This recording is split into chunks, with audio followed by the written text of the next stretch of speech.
So let's see if I can get these things. There we go. Okay. Probably most of the material that I've gotten here comes from a book by Wayne Grudem. It's on politics and civil government. If you're interested, I can send you the information on the book.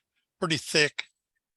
I don't remember the cost of it, but yeah, it's very good. So that'll be my source material along with the Bible. Government should punish evil and encourage good. That's what it tells us in the Bible. The Old Testament foundation is Genesis 9, 5, and 6. Somebody read that for me off the screen. For your lifeblood, I will require a reckoning. From every beast, I will require it, and from man. Fellow man, I will require a reckoning for the life of man. Whoever sheds the blood of man, by man shall his blood be shed. Okay, thank you. So God establishes this obligation to carry out the most sincere or severe punishment and retribution for the most horrible crime. So by establishing this principle, it's easy to impose or implement lesser penalties for lesser crimes. This one being the crime with the capital punishment attached to it. The commands to Noah were given at the beginning of the reestablishment of human society after God destroyed all but Noah's family. These principles have relevance for the entire or the whole human race for all time. Anarchy is a highly destructive evil. That means in opposition to governmental authority. Judges 17:6 says, in those days there was no king in Israel. Everyone did what was right in his own eyes. So whatever people want to do, what they want to do, it is disorder, it is disorganization. It goes against the principle of the most good for the most people. So reinforcing the need for government is to restrain evil. The Old Testament shows that when there's no government or the government is so weak it can't enforce its laws, that there are destructive results to it. And Judges 18 through 25, those chapters, it lists the most horrible sins recorded anywhere. These passages illustrate dreadful results of anarchy, and that's the situation where there's no effective government at all.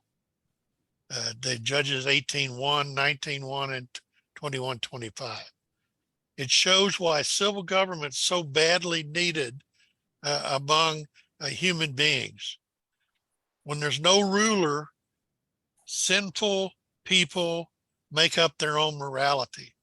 When there's no rule, sinful people do terrible things, especially to one another.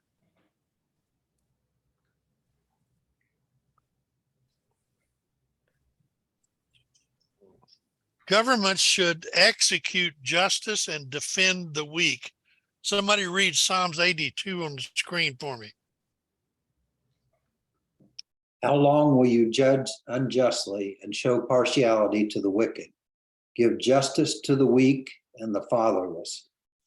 Maintain the right of the afflicted and the destitute. Rescue the weak and the needy. Deliver them from the hand of the wicked. Good. Thanks, Dave. So there's three things here. Rulers must judge with fairness and righteousness, not showing partiality. They must pay special attention to defending the weak and the fatherless.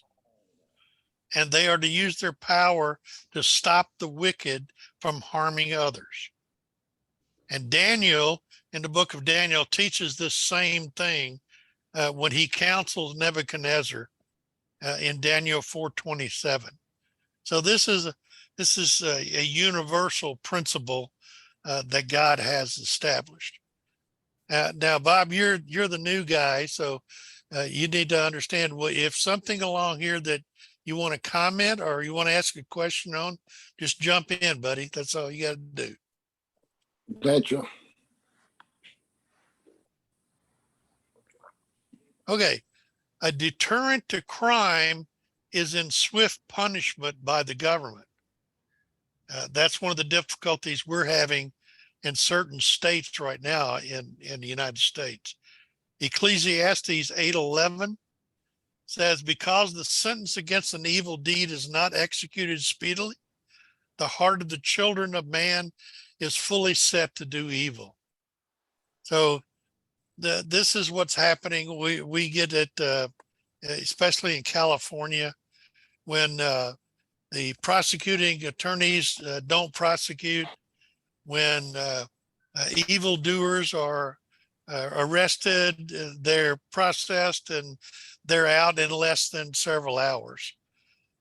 Is that there's no deterrent, and there's nothing swift about the punishment if there is a punishment given at all. New Testament teaching says God has appointed the authorities who have governmental power. Civil rulers are a terror to bad conduct, which means they restrain evil by the threat of punishment.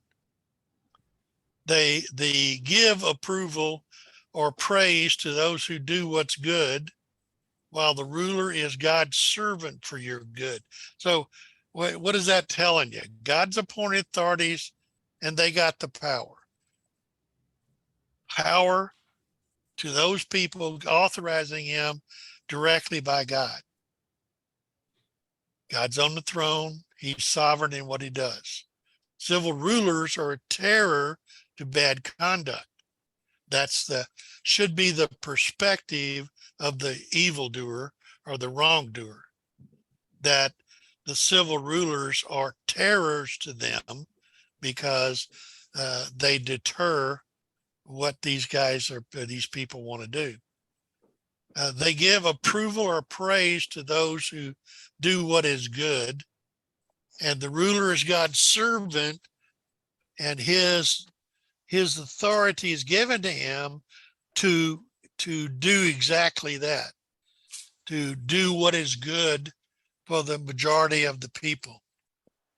Common good is, for instance, tax-supported playgrounds, parks, schools, national parks, historical buildings, monuments, tax-free status for churches. Those are all things that would fall under that category of being good. The principle is that the government should punish the evildoer and reward good conduct to those that contribute to the good of society.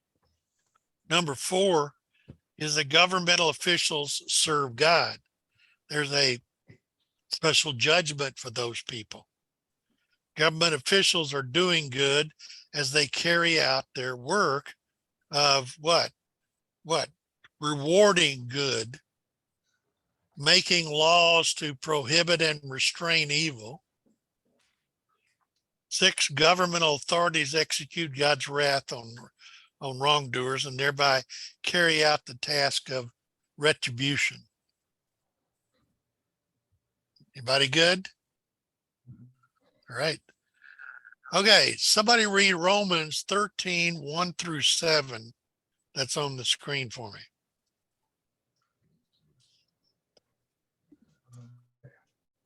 Let every person be subject to the government authorities. Get close to the mic, Terry. Attaboy. All right. Let every person be subject to the governing authorities. There is no authority except from God, and those that exist have been instituted by God. Therefore, whoever resists the authorities resists what God has appointed, and those who resist will incur judgment. For rulers are not a terror to the good conduct, but to bad. Would you have no fear of the one who is in authority? Then do what is good, and you will receive his approval. For he is God's servant for your good. But if you do wrong, be afraid, for he does not bear the sword in vain. He is a servant of God, an avenger who carries out God's wrath on the wrongdoer. Therefore, one must be in subjection, not only to avoid God's wrath, but also for the sake of conscience. For because of this, you may also pay taxes, for the authorities are ministers of God, attending to this very thing. Pay to all what is owed them. Taxes to whom taxes are owed, revenue to whom revenue is owed, respect to whom respect is owed, honor to whom honor is owed. Very good, Terry. Thank you. Okay, so look at the description of those that are in government that have the authority and have been given that authority by God. See if you can pick out some for me.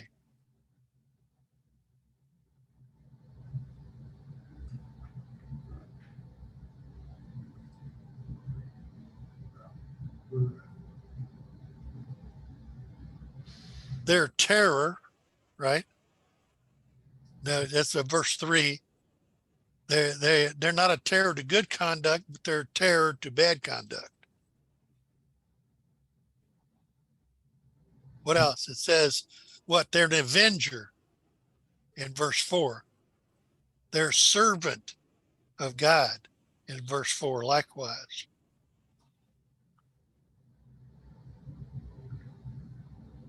Minister in verse 5. An attendant in verse 5.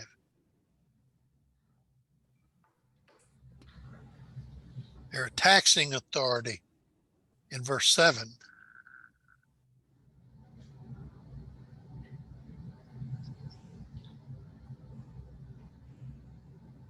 It seems like some of our government officials have forgotten a few of those. And I thought that's very good, Dave. Yeah, I think they have forgotten those. Yeah. They're still good at collecting taxes, but a few of those other things, well, Yeah. know about. Yeah, they're really good at collecting taxes. They're the Matthew, right? Yeah. Okay. There's a responsibility for submission to authority. Then Jesus told him, give the emperor what belongs to him and give God what belongs to God. And the men were amazed at Jesus having said that in Mark 12, verse 17. First Peter 2, in verses 13, 14. Somebody read that for me. Be subjected for the Lord's sake to every human institution, whether it be the emperor or as a supreme, or to governors as sent by him, to punish those who do evil and to praise those who do good. Thank you. Thank you. The governors are sent by him for the purpose of punishing the evildoers and praising those who do good. So this is a principle that began in the Old Testament and stayed exactly the way that it was presented in the New Testament. So I would think that would carry a lot of authority and carry a lot of confirmation for us as to what our reactions and our responses ought to be to a government that does that. If the government does exactly that, then we are to submit to that authority. Those who punish evil, those who praise those who do good in some form or fashion. All right. So governments are supposed to serve the people and seek the good of those people. Governments should serve the people and seek the good of people. Should. That means that's their goal, that's their mission, that's their purpose. They don't all the time do that. What happens is the tail wags the dog. You know, Samuel at the end of his judgeship said to the people in 1 Samuel 12, somebody read that for me.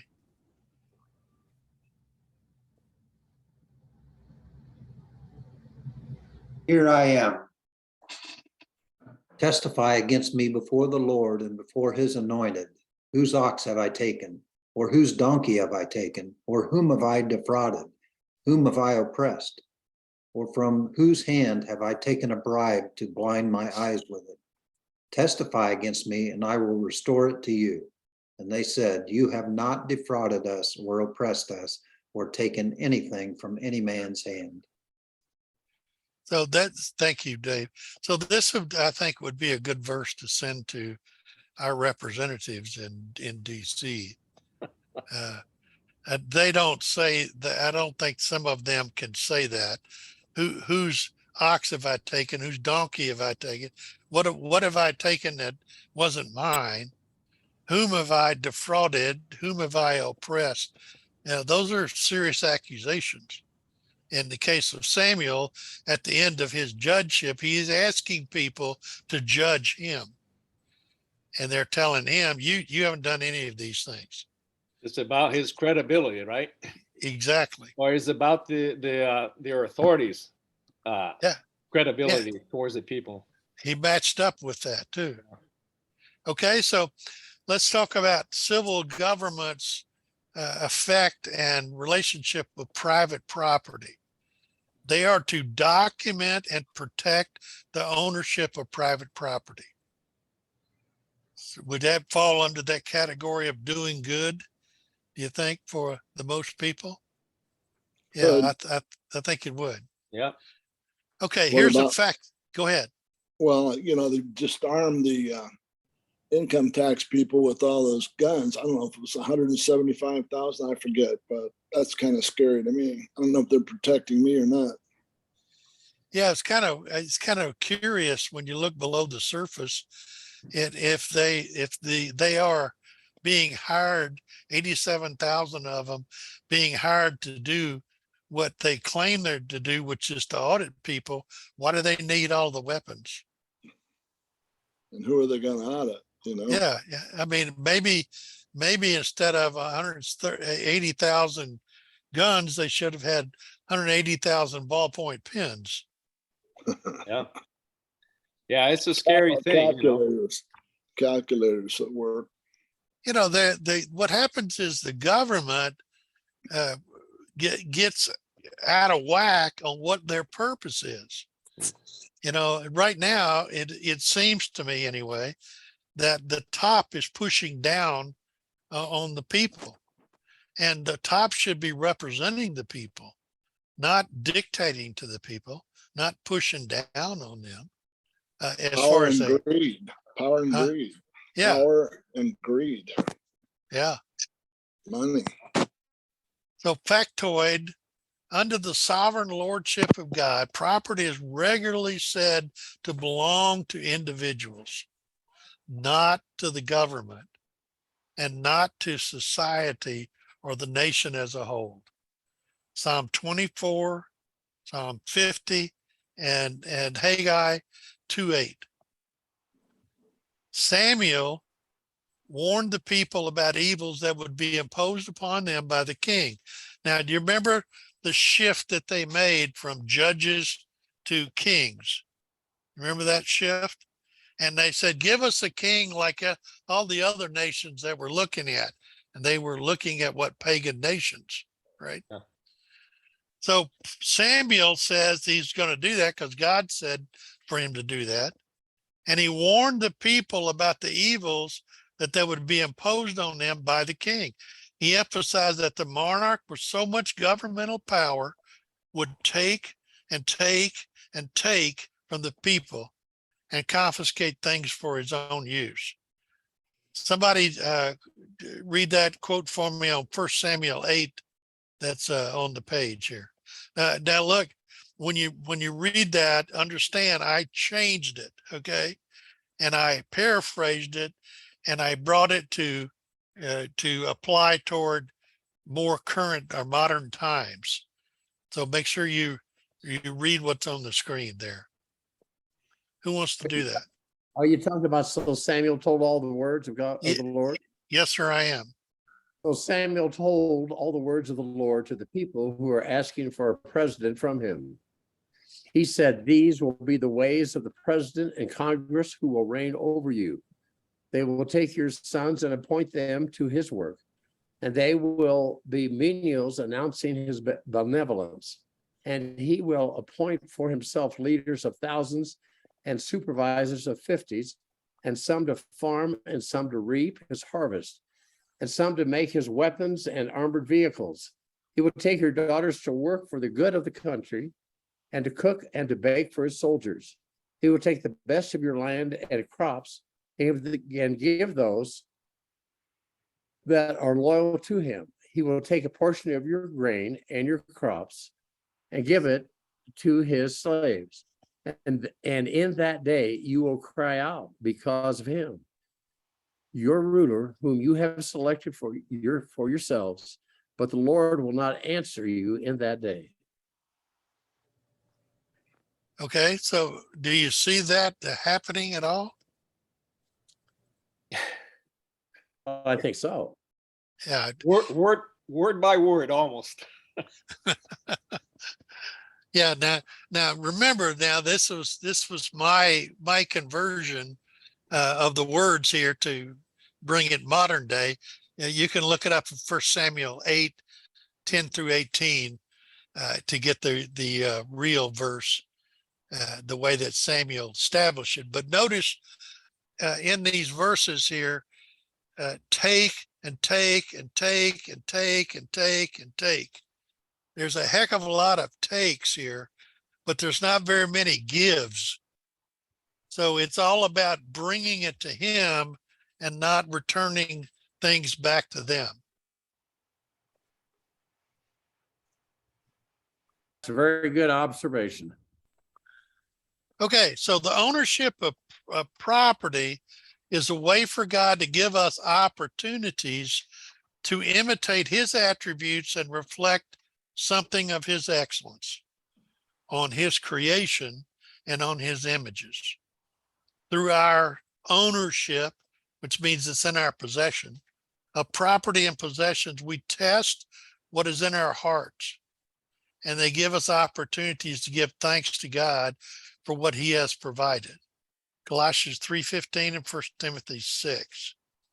So stewardship is the key to ownership. God owns everything, and he is giving us a title to the property restricted upon returning it to him, but no one else. So this is about managing God's gifts. Now, property belongs to individuals, not to government or to society as a whole. Let's look at the 10 commandments here. And the 8th commandment deals with stealing, Exodus 20:15. And the 10th commandment deals with coveting, Exodus 20:17. So how do you think that those two commandments extrapolate into private property? How would that work, do you think?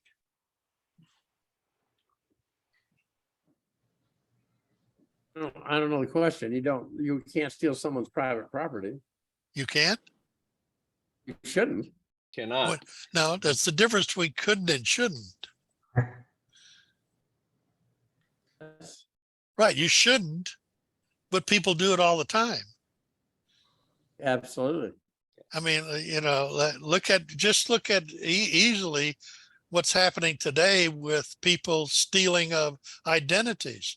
They steal these identities and they go and sign releases, sell the property as if they were the owner, and it's a lie.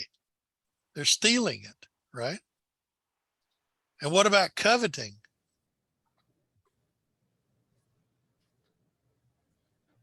Oh, we shouldn't covet, but if someone's got a fancier car than I've got, maybe I'm going to covet it. But That's not right. to.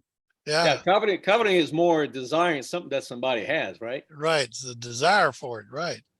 And here's the desire. Coveting desire is, I wish I had it and you didn't. I don't want a duplicate. I want that one. Yep. The biblical fundamental moral code being in direct opposition is what? That's an abolition of the private property. If you oppose that moral code, which says what? Property belongs to individuals, not to government. Property belongs to individuals, not the government. That's the moral code. If you are in direct opposition of that, or if the government is in direct opposition of that, then that's the abolition of private property, aka communism. Yeah, Dan, this is some people would like to justify the values of socialism because they say, well, socialism gets the property of the rich or whoever owns property and redistributes among all the people, the poor and every. So they use that. They give that picture saying that, well, this is sort of biblical because that's what, so that's like a sugarcoat or farce of people that try to justify socialism as a beneficiary thing to all people. Yeah, I don't want to get ahead of myself here because I'm going to address that Oh, in okay. here. Sorry. But however, it's called the Robin Hood effect. Okay. Yeah. Right. Okay. Yep. Which is not true. And I'll show you why. So when private property is extinguished, government control of private property is government control of all economic activity. They control what you buy, what job you have, where you live, what job you'll be trained for, where you go to school, how much you get paid, and how much you take home. So private property, the elimination of private property is elimination of human liberty. So private property is extremely important. Now, I want you to hold that because I'm going to give you some illustrations in just a minute here, okay? But look at the biblical version. You shall not move your neighbor's landmark, which the men of old have set, in the inheritance that you will hold in the land that the Lord your God is giving you to possess. What that means about moving your neighbor's landmark, it used to be that's the way you got a deed. Is it said, because they didn't really survey, it said that you owned all the land between the river and the base of the mountain where the cluster of the papaya trees are. That's the way your title, that's the way your deed read. So, what happens if you want the land, you go and you dig a trench and you redivert the river and you own the land on the other side of the river. Now all of a sudden you own more land because you've diverted the river. So you can't do those things. So what does that mean in modern day? In modern day, it means the same thing. It says that you cannot fool people, you cannot defraud people, you cannot change boundary lines to your advantage. Then it says what? This is for ownership. It shall be a jubilee for you when each of you shall return to his property, each of you shall return to his clan. So God said that you as a fool can sell your property. This is in the Old Testament. You as a fool can sell your property, but we're not going to let you dispossess your family because there comes a time when that property will be returned to your family. It's called the Jubilee year. And so the property never leaves the family. Why do you think that principle was implied or was it imposed? So that you didn't lose your little dynasty that you had, so that you maintain the collection of that particular group of people. Okay. Yeah, Was go it- on a little bit. Was it to God wanted the Israelis, his people, to maintain their identity all along? Yeah, there you go. Remember now, this all started with the promised land. Oh, And yeah. so what did God do? God gave specific instructions as for the boundaries of each parcel of land to go to a specific clan, a specific tribe. And each tribe was given designated areas and land. And God had a purpose for that. He had a reason for it. And because he did that, he gave them possession of it as stewards of it, but it was to be forever theirs. That's the big argument now in Israel. You know, who the Palestinians or the Israelites? I mean, who owns what, right? Well, God didn't give it to the Palestinians. He gave it to the Israelites. And he specifically, throughout history, during every Jubilee year, returned that. So it says, it shall be a Jubilee for you when each of you shall return to his property, and each of you shall return to his clan. For why? Because this land shall not be sold in perpetuity. The land is mine, says God. For you're strangers and sojourners with me. When you cross the Jordan River, you're a stranger and a sojourner. This promised land thing is the same land that he sent as this guy called Abraham to go there. Remember? That's where he was, in the land of Canaan. So he was putting his chosen people into his chosen land and specifically designed for them. All right. Okay, so now you got that principle. Let's take a look at how we're doing. And I tried to just stay with more modern presidents and times. In 2009, the Fed took unprecedented steps to acquire near controlling interest in some of the nation's largest banks, including Citigroup and Bank of America. Unprecedented steps to acquire controlling interest in nation's largest banks. It forced the government, it forced Chrysler Corporation to accept an agreement to sell a large share of itself to Fiat, which was an Italian company, and to allow a controlling interest of itself to be held by the UAW. What authority does the government have in doing that? No. It effectively acquired a controlling interest in General Motors.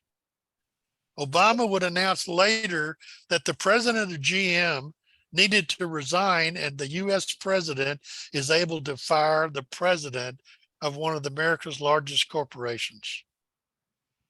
Where do you get the authority for that? Yeah. Well, that was in exchange for that bailout, right? It wasn't in exchange for it. It was intimidation because of it. Well, yeah, they, the government did bail out these companies that were not to fail, you know, and that's in exchange. They gained this control. Well, let me see if I can remember here correctly. If I remember correctly, that the bailout, quote unquote, bailout loans that weren't gifts were all paid back. Yeah, right. Plus interest. Yeah, that's right. So they were really loans and not bailouts. I think they forgave like $10 billion to General Motors. They still owe $10 billion back to the taxpayers. So Obama said, forget about it. He's a pretty benevolent guy, right? In 2010, the Democratic majority in Congress passed legislation giving the federal government significant control over 17% of the GDP, the nation's gross domestic product, when it obtained significant control of the healthcare system. Where did they get the authority to do that? They didn't. Well, basically, they just gave it to themselves. Yeah, there you go. They were in power. Yeah, they did what they wanted to do. With they abused that power. All right, let's look at the Clinton administration. We'll go back a little bit further. In 1997, he signed an executive order 13061 that classified millions of acres of private property. You get that? Millions of acres of private property in the Western US as protected land that could not be bought or sold or developed. I mean, is that not stealing? Yes, it is. You know, That's- stealing by legislation, right? Yeah, that's like socialism. Yeah.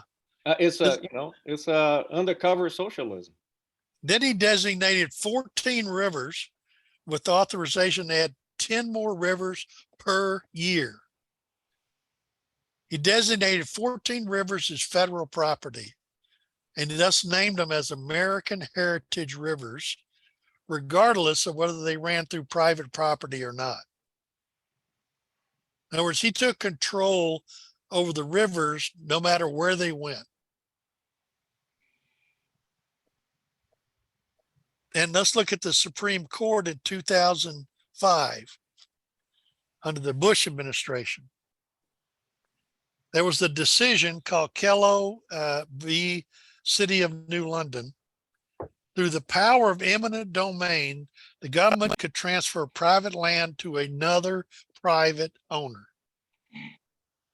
Now this is the first time that happened. Previously, when the power of eminent domain took land, it was for governmental use and control, of which the government claimed it was for the good of the majority of the people. That was the so-called reason for it. And just value had to be given as compensation to whoever they took the land from. In this particular case, that wasn't the case. They used eminent domain as the method, but what they did was they took the land away from somebody and gave it to somebody else. And what gives them the authority to do that? Now, this was not going through any court or anything. They just took it. And then, who they took it from started filing against it. And that's how it got to the Supreme Court. So it's not just Democratic presidents. I mean, you see a history of presidents, that have done that. Okay. Government should promote healthy economic development within its nation. A primary government responsibility is to act as God's servant. You saw that and you read that yourself. To do good for its citizenry, Romans 13:4. Or per our Constitution, to promote the general welfare of the nation. That's the way it's described in our Constitution. So what the Bible tells us about productivity on the earth, and God blessed them, Genesis 1:28.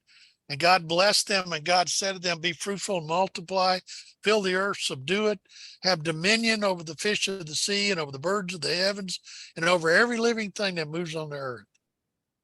That's about being productivity, fruitful, multiply, fill. The implication here is that developing and producing more and better goods from the earth is not simply a result of sin or greed or wrongful materialism, but something God planned from the beginning as an essential part of how he created us to function. God is a God of orderliness, not disorganization, not disorder. Through the rest of the Bible, God's blessing appears whenever there's an increase of productivity from the earth. And God's blessing was on the people. You guys, some of you guys were with me when we did the feasts. And what was the drift of the feast? They were blessings upon the people based on what? Harvest, a bounty that was produced out of the land. You guys do remember that, right? Yes. Yes.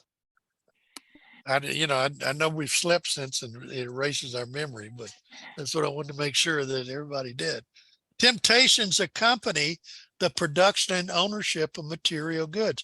Pride, envy, selfishness, lack of love for one's neighbor, laziness, setting of our hearts on material things, greed as a way of taking over. But when the wealth of a nation increases, it becomes easier for people to fulfill many of God's other commands, raising children, spreading the gospel, building up each other, and meeting together as a church. So it's morally right for governments to seek to increase economic productivity. That's a way of measuring the success of the government, is to see that the government produces something. It helps people fulfill one of God's purposes. It enables people to more effectively obey. It enables people to fulfill the desire to be productive that God inspired. It enables people to work and support themselves. It enables people to overcome poverty. And it provides many opportunities for being able to thank God for what he has given to us as a blessing. So you see how this works hand in glove with individuals to God and the intermediary to make sure that the measurement of those things maximizes itself is God's authority given to the government. The government's supposed to be the referee. They're supposed to have the striped shirt and a whistle on to make sure there's no fouls, nobody's out of bounds, and that everybody's on an equal footing. And when they get out of that realm, it skews everything. Civil government, a question of economics. You didn't know you were going to get a lesson in economics today, did you? Let's talk about the money supply. The money supply here is the Federal Reserve System, aka the central bank, or the Fed is what it's called. And the Federal Reserve System is the central banking system of the United States, created in 1913 with the enactment of the Federal Reserve Act after a series of financial panics. So the purpose of it was to be the referee. And here's how it's set up. There's three levels to the Federal Reserve. There's the Federal Reserve Board.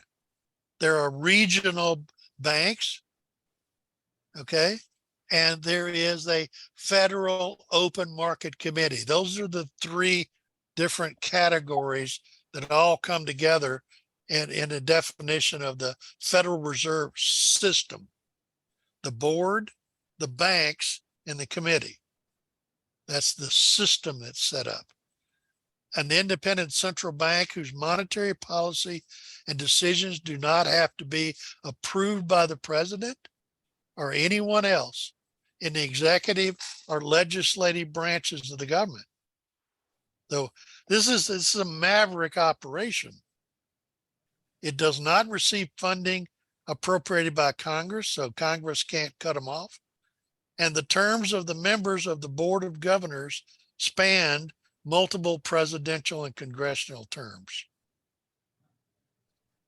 So who do they answer to? God. No one. Yeah, there you go. That's part of the problem also. Yeah. You know? Correct. Okay, by the way, for your own purposes, located on the left serial number of the bills are the regional banks where that money was published, so that you can tell where it originated, where it came from.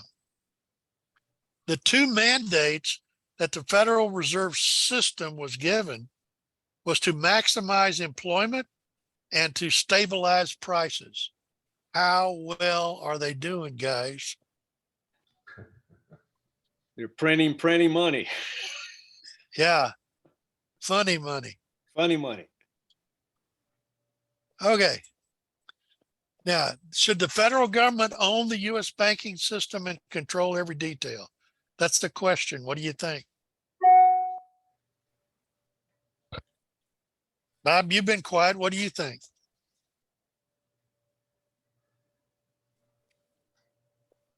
Would say. You're not talking about me, are you?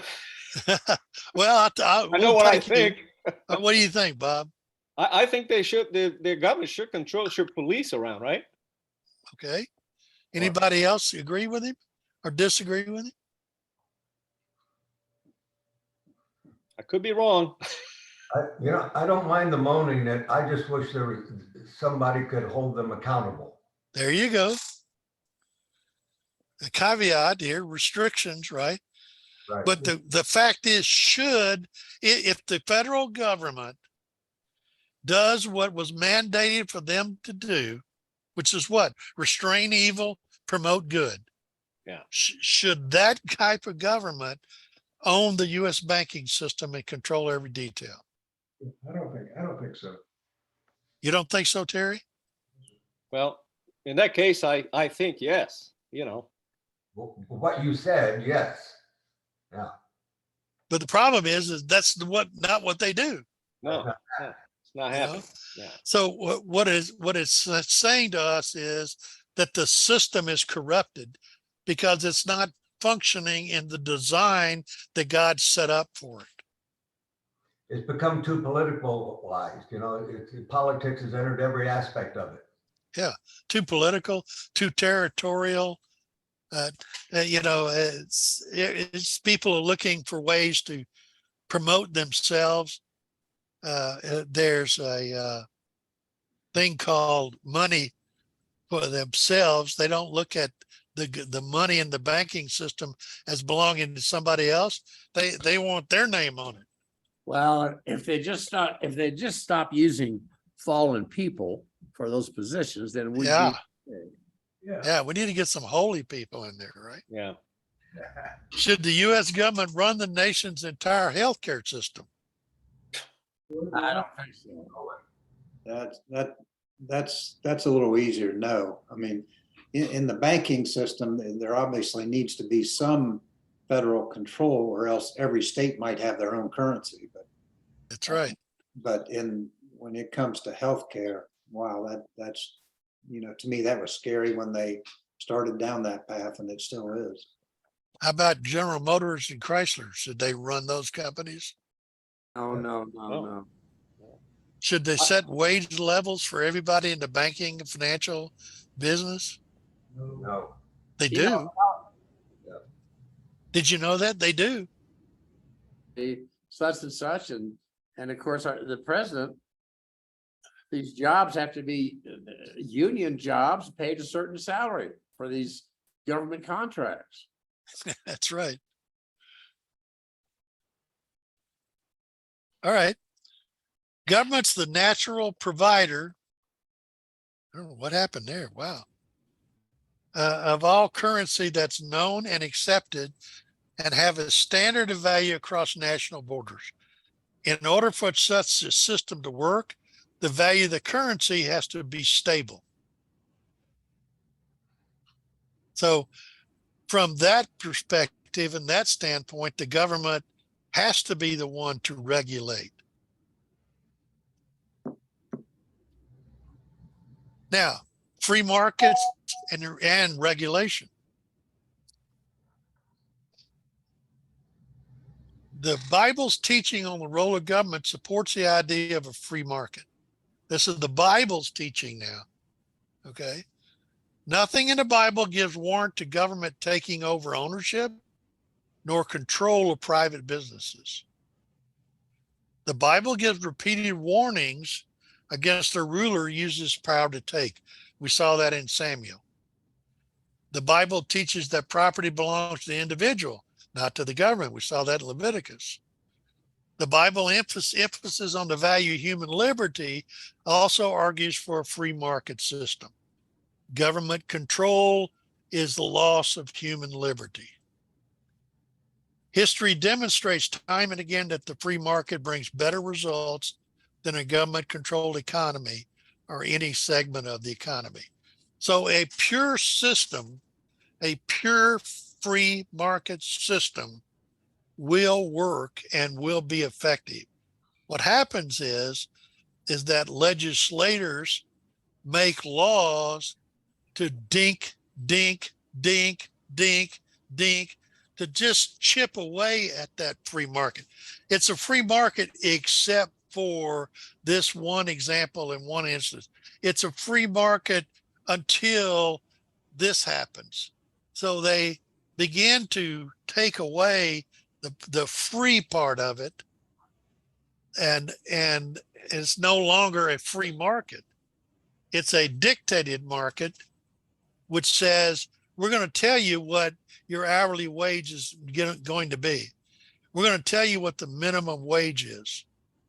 So when the government starts controlling any aspect of the market no longer is free. And what happens is that even though they may have the right intent, it changes the envelope in which they're operating.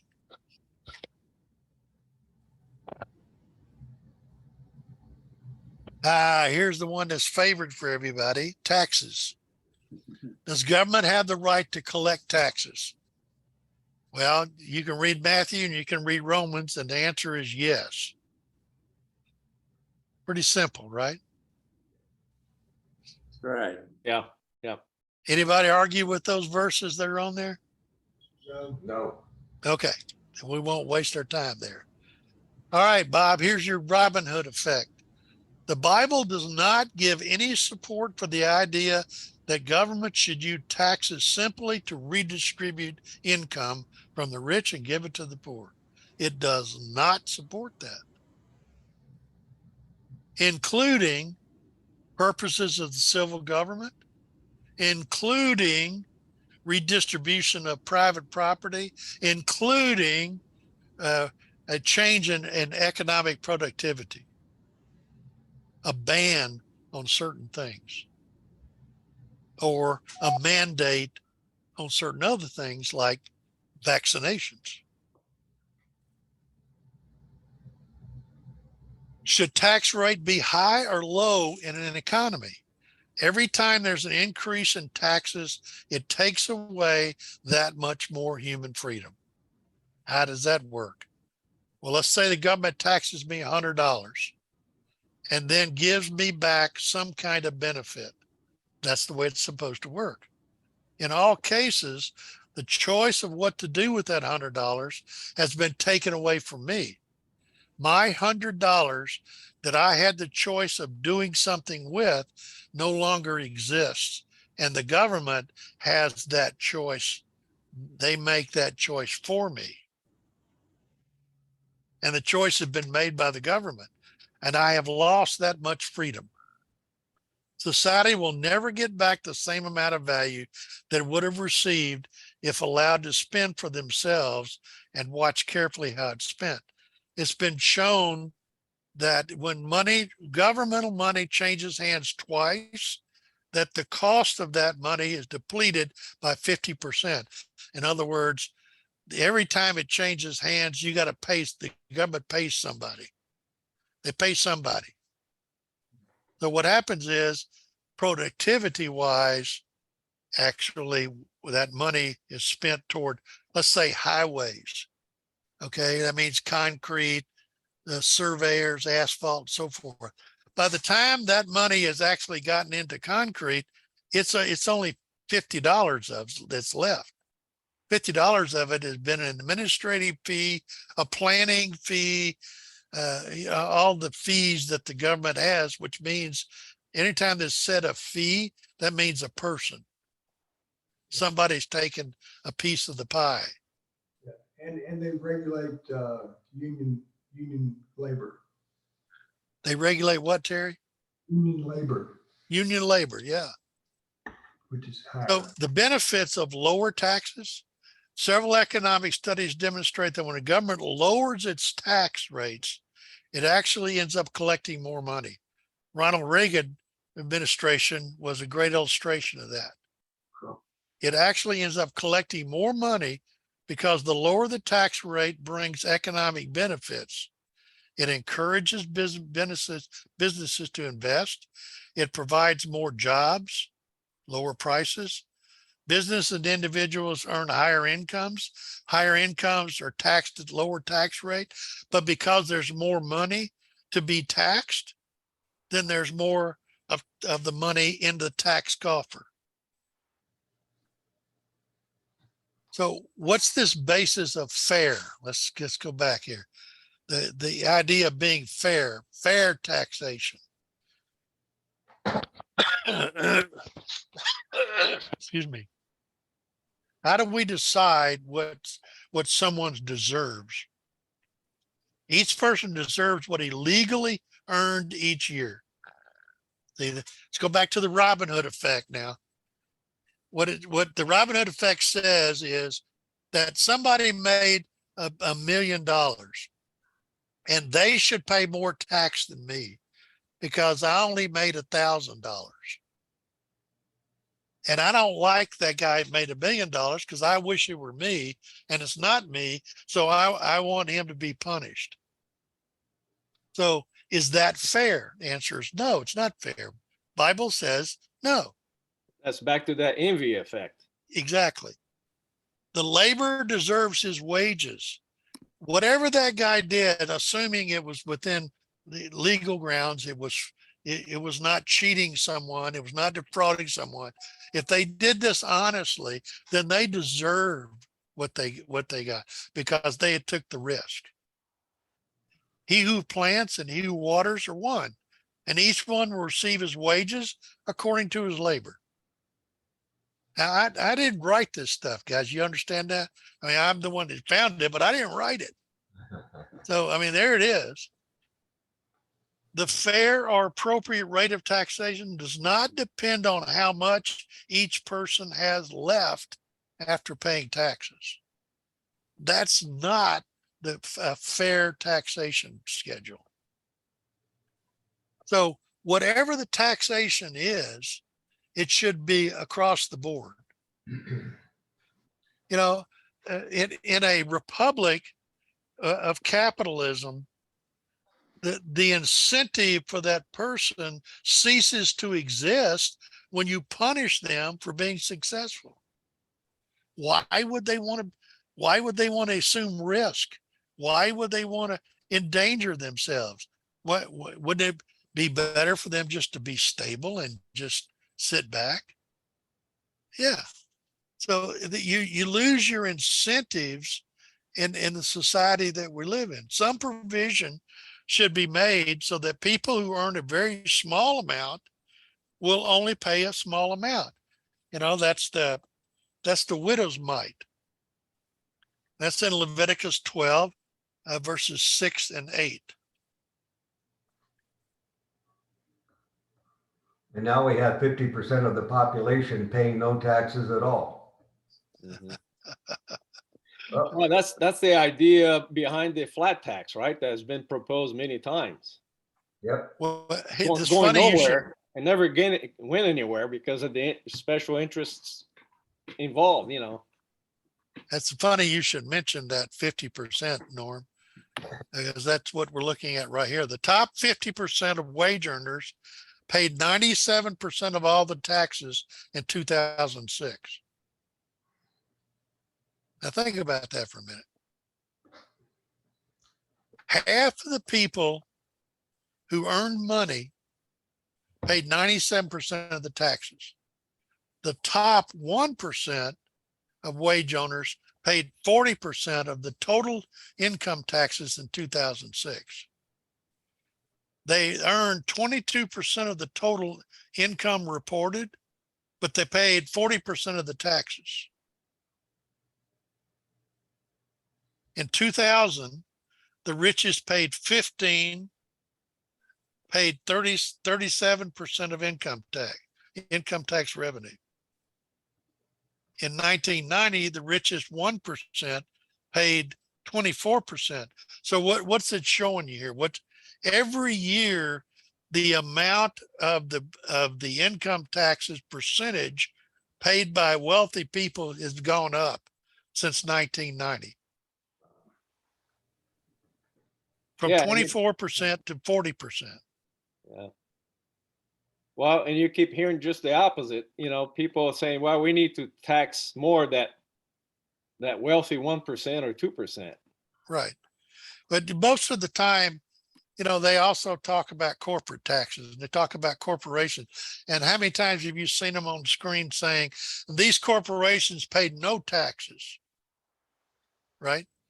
Why did they pay no taxes? They paid no taxes because they invested money into expanding their business, which created jobs, which bought merchandise and materials, and it helped boost the economy. Yeah. And you know what? Those were tax credits that they were given by the By the legislature. government. Yeah. Yeah. Yeah. So, you know, so they, you know, it's the old shell game. You know, I'm going to look at my hand up here. Well, don't pay attention by grabbing your wallet down here. Are the rich getting richer and the poor getting poorer? Is factually incorrect. Because when an economy grows, everybody benefits. The standard, those standards of what defines poor, what defines middle class, what defines rich, they pretty much stay the same. Hmm. It's just the amount of volume in those brackets is what changes.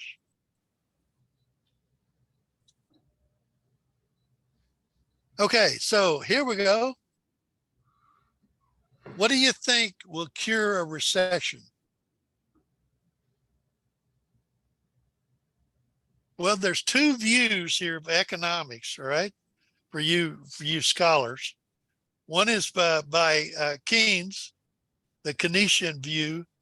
The government should spend a lot more money to stimulate the economy. And the other is a fair market view put forth by Milton Friedman that says advocates and emphasis cutting taxes to let people keep more of their own money. So one says spend more money, the government now, not individuals. The government should spend more money. And the other one says what? Cut taxes.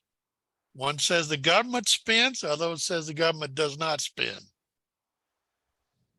Well, the And then government, allows the free market. Yeah, go ahead. well, the government's, you know, spend more of the taxpayers' money, right? Because the government money is the taxpayers' money. You forgot, Is the revenue that they get from the citizens that pay taxes. right.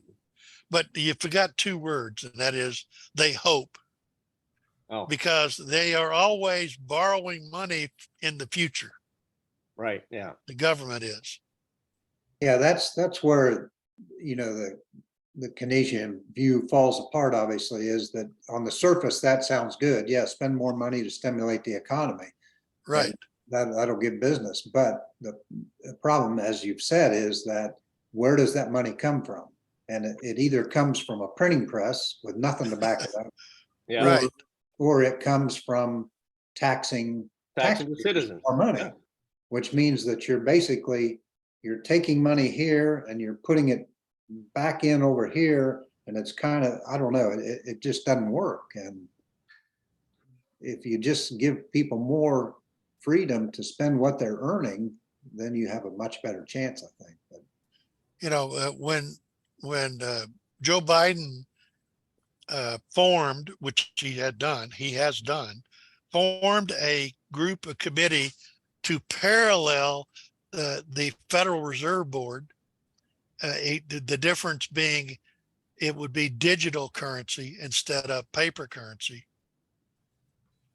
What did that, I mean, to me, that tells us the final blow, because in my lifetime, we have gone from the gold standard to the silver standard to the paper standard to the air standard. You know, what backs our currency is good faith now. And the question is, you know, how good a faith is it? Well, I asked the people from Afghanistan what they think. Yeah. And our good faith is questionable. It's always political, but it's questionable. So what's the answer? In 2010, Congress voted to raise the debt ceiling to 14 trillion.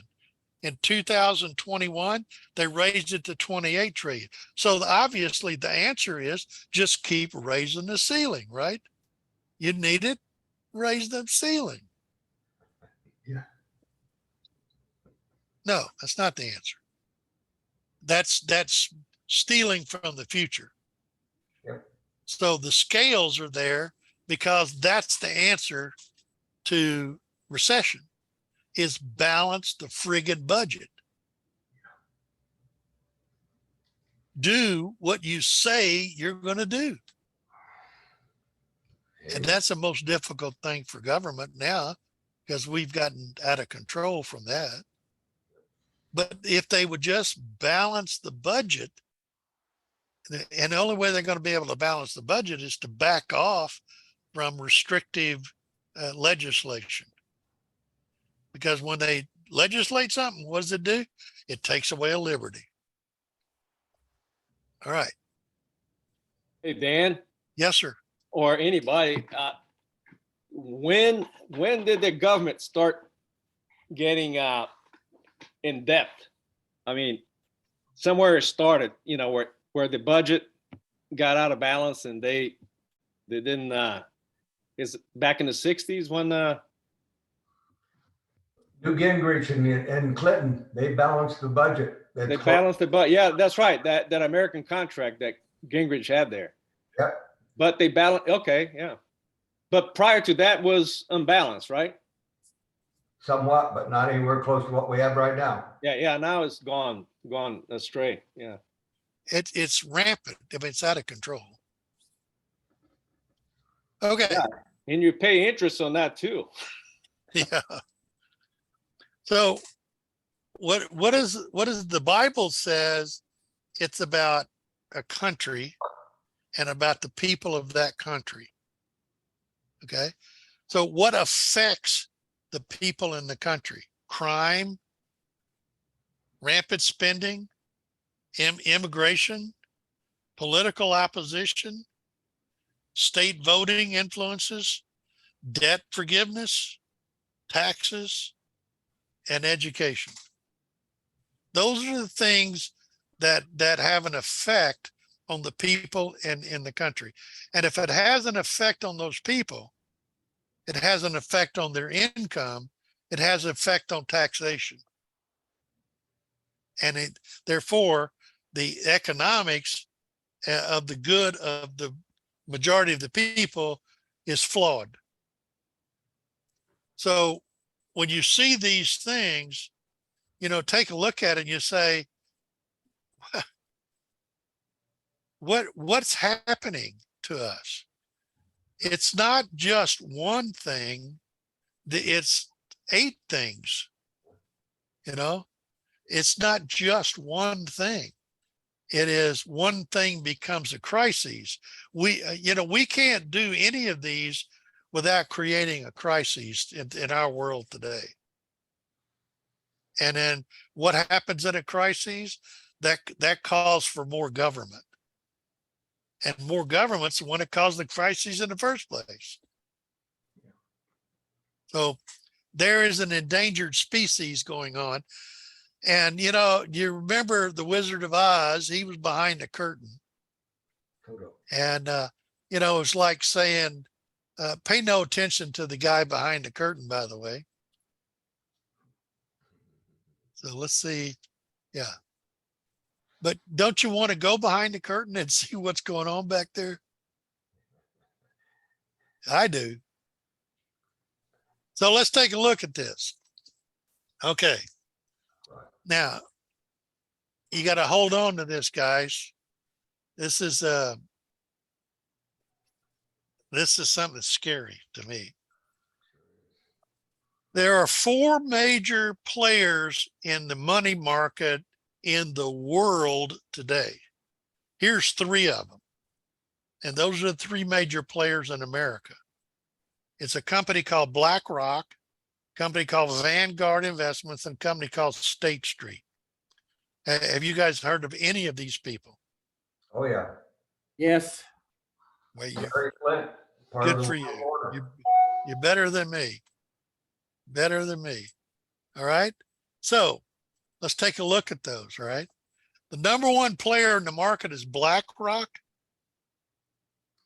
All right. Yep. And they are called the most influential asset manager in the world. They now manage $28 trillion in assets. Now let me make sure you understand what that means. That means that they control more assets than the United States, Europe, China, and Russia added together. Vanguard, the number two player in the market, controls $7 trillion in assets. So BlackRock controls 4 times the amount of assets of the number two player. One was founded in 1975, and the other one was founded in like 2000 or no 1989. Third player is 4 trillion in assets. All right. So you see, BlackRock is a pretty interesting player. Now, BlackRock has been referred to as the biggest shadow bank, that means behind the curtain, and most powerful company in the world. It was founded in 1988 by Larry Fink, who, by the way, is on the board of trustees of the World Economic Forum and on the board of trustees of the Council on Foreign Relations. This quote was taken from their website. Everything we do is guided by the conviction that investors need this clarity at every point in the investment process in order to make more informed decisions. More informed decisions to scale efficiently and to achieve better investment outcomes. In other words, what they need to know is what's behind the curtain to make sure that they make more money. That's what it's saying. Their clients. In pursuit of this goal, we're relentlessly innovating and constantly evolving Aladdin technology. Now, Aladdin technology, does anybody know has anybody heard of that? Aladdin technology? The Aladdin system? Something about rubbing a lamp. Yeah. Yeah. Disney had that, right? Where the genie comes out of it. It is artificial intelligence.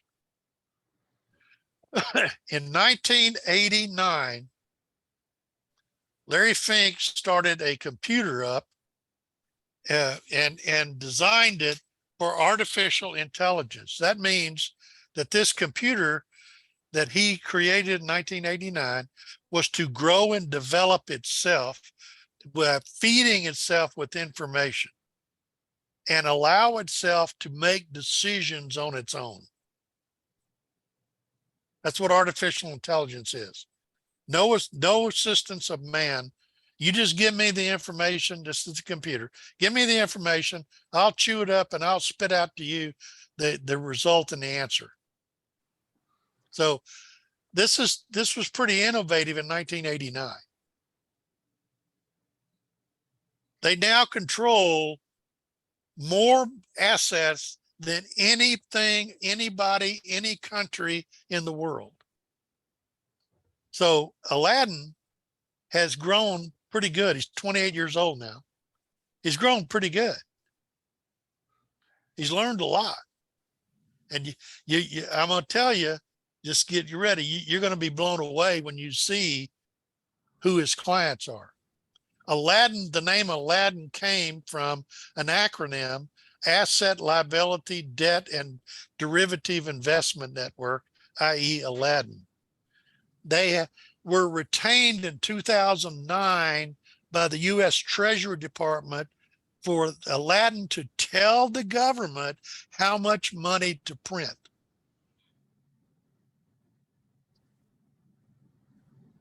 Here's the setup. In 1988, they fed into Aladdin the global, what did I do? Okay. They fed every single transaction in the world into this computer from the bond market in 1988 to 1999. So 11 years, it was fed every single transaction in the entire world into this computer. In 2006, every single stock transaction was fed into Aladdin. In 2013, every single exchange trade fund was fed into it because BlackRock bought Barclay Investment Company, and they controlled the transactions. So this computer got every bond market transaction, every stock market trade, and every exchange fund was fed into it. Then they were so good at what they did, they told their customers what they should buy and what they should sell, and they made them a lot of money. And word got out. And what do you find when word gets out like that? When word gets out like that is that everybody wants a piece of the pie. So the Federal Reserve contracted with BlackRock, European central banks contracted with them, and the Central Bank of Japan contracted with them for that computer to tell them how much money they should spend and how much money they should print. Are you starting to get a little uneasy here, guys? In 2008, it was decided which assets to keep and which assets to dump in the U.S. $30 billion rescue package. In 2008, this computer was what decided what they should dump and what they should keep in the economy's crash. They were hired to determine where $2.3 trillion in newly printed money should go by these banks. And they controlled over 70% of all trades on the U.S. stock exchange.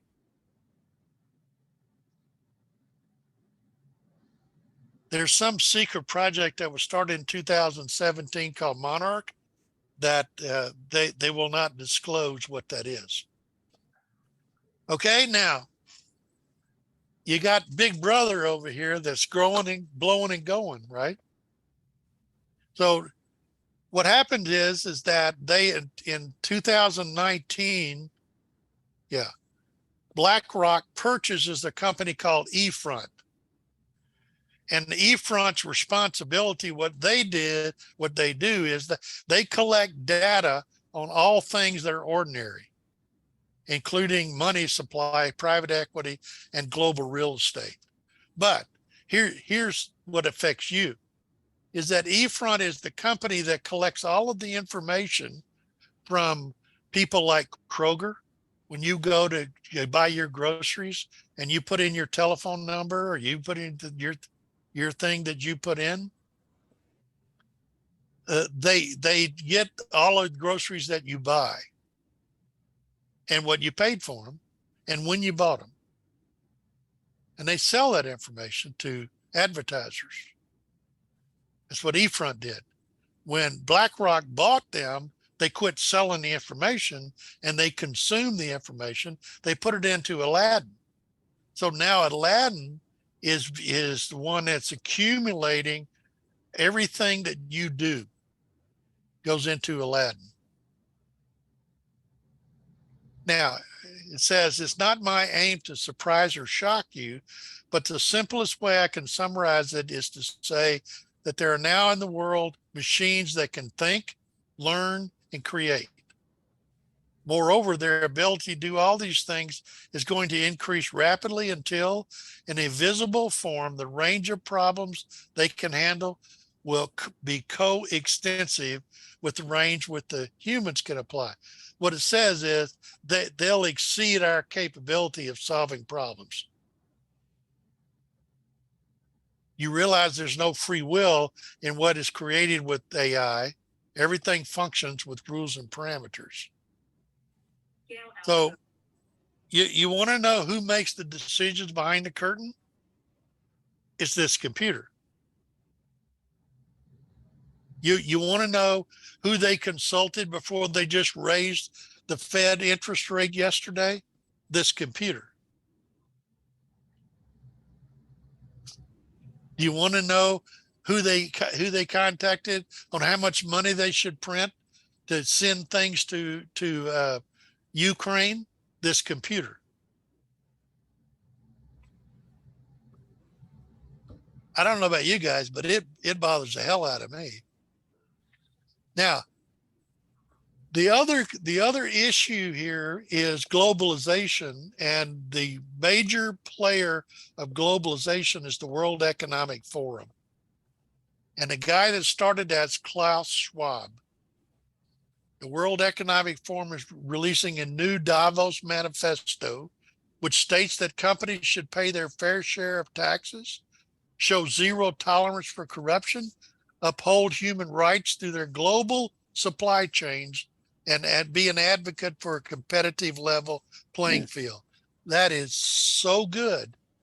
It's scary because it's not what these people do.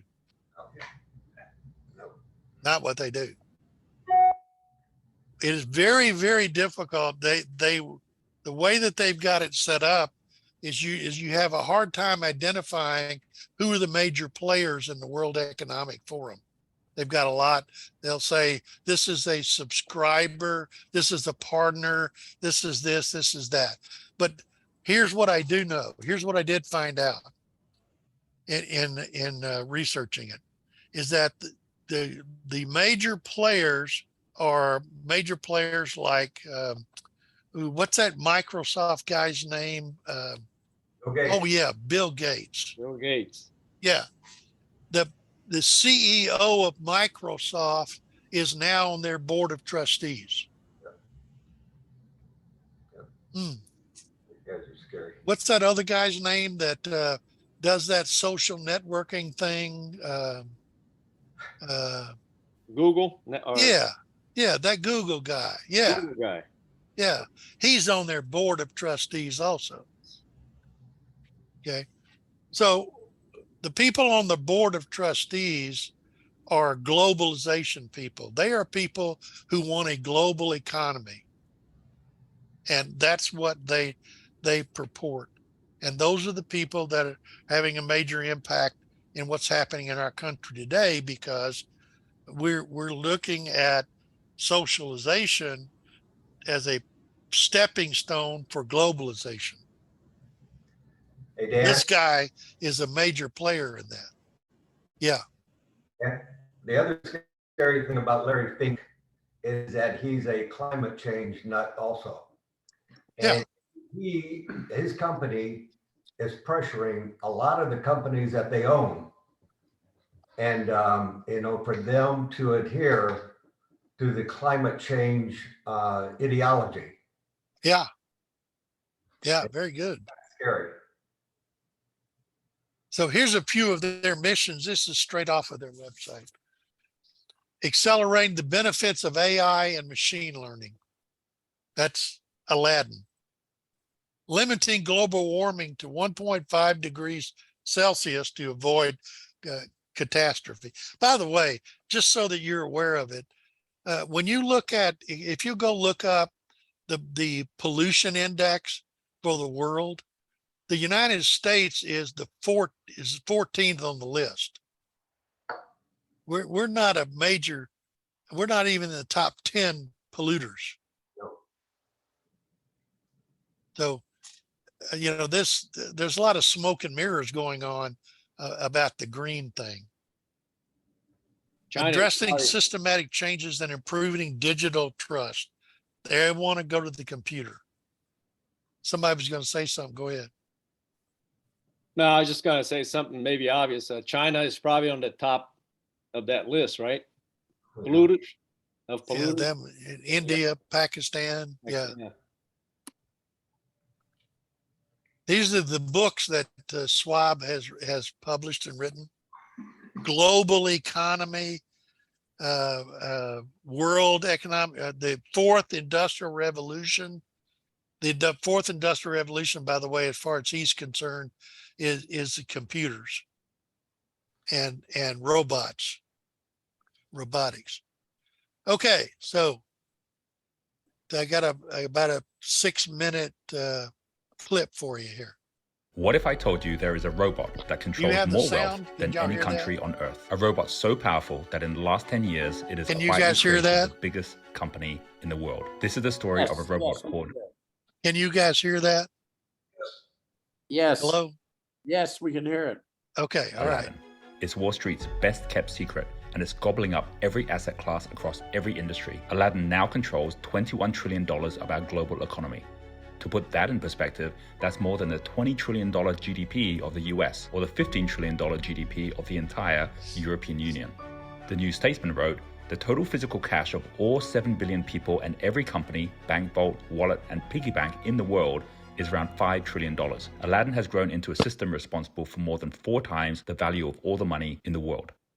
This one robot directs the actions of the US Federal Reserve, almost every major bank and investment fund on Wall Street, and over 17,000 traders. It controls half of all ETFs, 17% of the bond market, 10% of the global stock market, and carries out 250,000 trades every day and billions of forecasts every week. Year after year, it hoovers up trillions of data points on every market, every company, every asset, and now even each of us, what we buy, sell, and say, so that it knows what to buy and what to sell far better than any human being. Every major bank, company, and investment fund has come to rely on Aladdin and its all-powerful AI and algorithms to beat the market. And if they didn't, they've collapsed and failed in Aladdin's wake. And you know what the craziest part of this story is? This robot is just getting started. So where did Aladdin come from and how did it get so powerful? Aladdin is the brainchild of Larry Fink, the founder of BlackRock, and its total dominance has made his company the biggest shadow bank in the world and the most powerful company on earth. The story you're about to hear is equally unbelievable and terrifying. In fact, you would think it was science fiction if it wasn't very real and happening today. This story starts in the 1980s when Larry Fink was making millions pioneering mortgage-backed securities at Wall Street Bank First Boston. That's right, the same mortgage-backed securities that caused the 2008 global financial crisis 20 years later. But back in the 80s, he was in an epic Wall Street rivalry with Louis Ranieri at Salomon Brothers, made famous as the big swinging dick in Michael Lewis's book Liar's Poker. Back then, Larry was making millions for the bank and was on track to be First Boston's CEO. And then in 1986, an error in the back office computer models led to Larry making the wrong trades and he lost the company $100 million. The result was Larry leaving the bank as a failure with a stupid computer to blame. With that experience, Larry had just one ambition: to build a super smart robot that could pick out risk and opportunity in the market and do it better than any computer or human could do. In 1988, he launched a new startup, BlackRock, with a tiny coding team to give birth to this robot. Its name, Aladdin, which stands for Asset, Liability, and Debt Derivative Investment Network. In its first 10 years, Aladdin was fed information about every asset, price movement, and risk variable in the global bond market, Larry's specialty. And in 1999, when Aladdin turned 11, Aladdin was getting so intelligent at picking losers and winners that Larry began selling access to its data to other Wall Street firms. That same year, he took BlackRock public on the New York Stock Exchange. Straight after the IPO, the dot-com bust burst, pushing a wall of money from the stock market to bonds, which Aladdin had become the undisputed world champion in. Within years, BlackRock had become $1 trillion company, and as money started shifting back to shares, what did Larry do? He bought the asset management arm of Merrill Lynch, which was focused to shares. So the gift for Aladdin's 18th birthday, all the data points for the entire stock market, and suddenly Aladdin had a new playground, analyzing every stock trade and risk factor for every company on the stock market. As a result, today BlackRock, together with his 2 closest rivals, Vanguard and State Street, both of which also rely on Aladdin's mountain of knowledge, have become the biggest shareholders of over 40% of all public listed companies in America. 2008, the global financial crisis hits, and before Aladdin turns 21 years old, is caught on by every Wall Street bank and Timothy Geithner, the head of the Federal Reserve and the US Treasury. As soon as Lehman Brothers collapsed and the Wall Street meltdown began, the US government came calling to save the next collapsing bank, Bear Stearns. It was Aladdin who decided which assets to keep and which to leave in the $30 billion rescue package. And few people know it was a robot that saved America from disaster. With that first success, the Fed, US government, and now even European and Japanese central banks began relying on Aladdin to make the calls on where the $2.5 trillion of new money they printed should go. The majority of it, bonds and funding to prop up the mortgage companies and banks. But wait, aren't these exactly the assets that Aladdin and BlackRock already were invested in? Exactly. But growing protests of conflict of interest were drowned out by the noise of the printing presses printing more money, as the assets controlled by Aladdin rapidly grew to $11 trillion by 2013. In the last decade, Aladdin has gone from the leader to the dominator of all financial markets. With BlackRock's Barclays acquisition, it got iShares, Barclays Exchange Traded Funds Units, or ETFs. And with that, Aladdin moved from dominator of bonds and equities to dominator of ETFs, just as all the biggest investors shifted from mutual funds to ETFs. And that's when, in 2017, everything changed. On Aladdin's 29th birthday, Larry launched a top secret project at BlackRock, codenamed Monarch. It led to the firing of his fund managers and replacing their funds with Aladdin's funds. The robot was now eliminating humans from the equation altogether. And as a result, today over 70% of all trades on US stock markets are decided by robots, with Aladdin leading the way. These trades are completed from beginning to end without a human involved, in high-frequency trading far faster than a human can execute. Now, if this was just a story about a robot taking over the job of Wall Street traders, you might not be so concerned, unless you're one of those traders. But in the last 3 years, as Aladdin hit $20 trillion in assets, incredibly, it has begun to consume and control at an even faster rate. First, in 2020, as Aladdin turned 32 years old, the US government and Federal Reserve again came calling as the pandemic hit. Aladdin was again the one to guide the nation in what was now $4 trillion of newly printed money. Where did the money go this time? Inexplicably, for the first time, the Fed began buying ETFs in 2020. Well, that's a little strange. And again, the cries of conflict of interest were drowned out by the money printing. And then Aladdin revealed its endgame. Recently, BlackRock acquired eFront, which collects data on the things that you and I own, including private equity and real estate. And since then, Aladdin has consumed eFront's data on the entire global real estate market. And yep, you guess what happened next.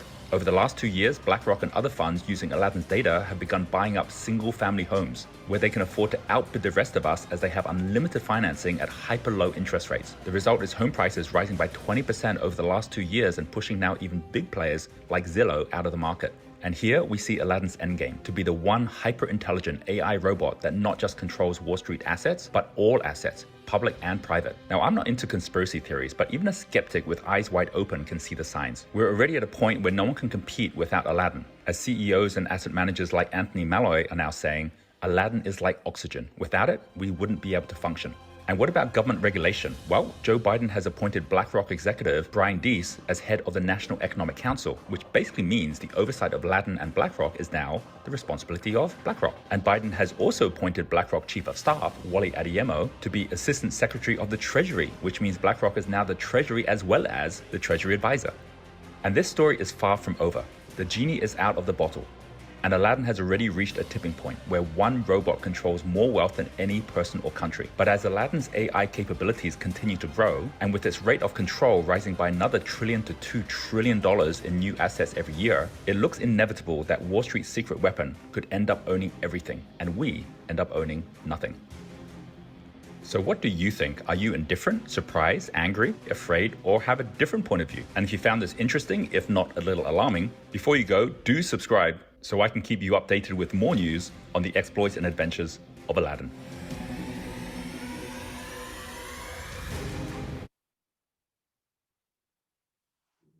Nothing. Okay,